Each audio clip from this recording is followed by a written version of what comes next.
Hi everyone. In this video, we are going to see how to find the equation of the family of circles that go through the point of contact of a circle and a straight line. And obviously that straight line will be the tangent of the circle. Now let's suppose we have a circle like this, and let's suppose we have a straight line like this, which is nothing but a tangent to the circle, and let P be the point of contact. P's coordinates are x sub 1, y sub 1. Now the question is, how many circles can we draw through the point P? Well, in fact, we can draw infinite number of circles. Let me draw a few and then you will get the idea that in fact we can draw infinite number of circles that will be touching the original circle at point P. We could have a circle like this, and then we could have a circle like this. We could also have a circle like this, and we could have a circle like this as well, and also we could have a circle like this. And in fact, this way you can keep on drawing infinite number of circles touching the original circle at the point P. So now the next question is how to find out the equation of this set of circles or the family of circles. We know the equation of the original circle and we know the equation of the tangent or the straight line, and we have to find out the general equation of this entire set of infinite number of circles. Since the point P lies on the circle, the coordinates of P must satisfy the equation of the original circle. So we can write it like this. In place of x, I am using x sub 1, and in place of y, I am using y sub 1.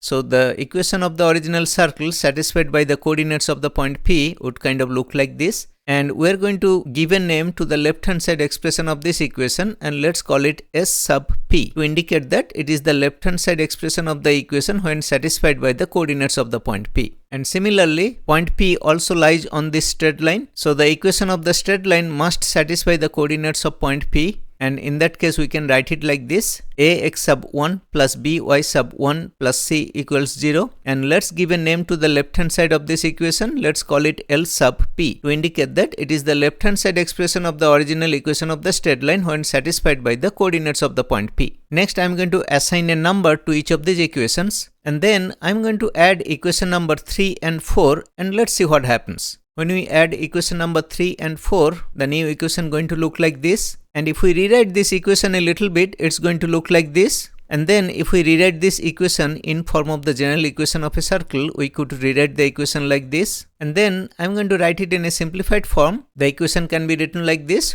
And if you carefully look at this equation, this is nothing but the equation of a circle whose center is located at negative g sub 1, negative f sub 1, and its radius would be square root of g sub 1 squared plus f sub 1 squared minus c sub 1. So just by adding the equation of the circle and the straight line, we are able to come up with the equation of a circle, and we can determine its center and the radius. Next, what I am going to do, I am going to add equation number 3 with 2 times the equation number 4, and let's see what happens. And when we do that, our new equation is going to look like this, and let's simplify it a little bit. So the equation would be looking like this, and then I'm going to rewrite this equation in form of the general equation of a circle. Then the equation could be written like this, and now I'm going to use g sub 2 and f sub 2 and c sub 2 to write it in a simplified form. So our equation could look like this. And here again, if you look at this equation, this is also the equation of a circle whose center is located at negative g sub 2,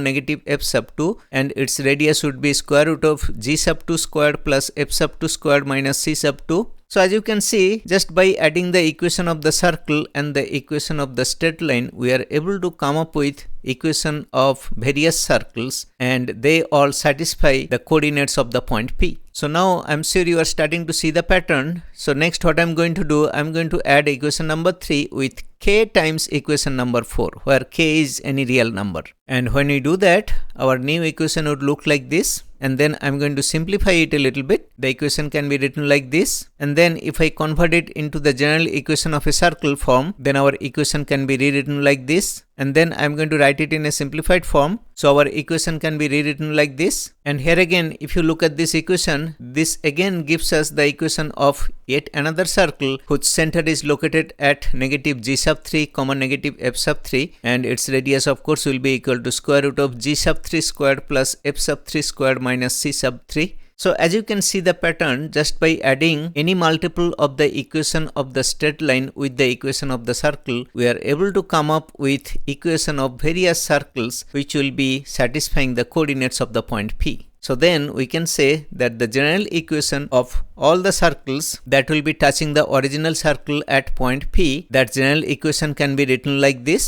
equation of the circle plus k times equation of the straight line. And of course k is a real number. So this is the general equation of the family of circles that will be passing through the point P and touching the original circle at point P. I hope the derivation made sense. Thank you for watching. See you in the next video.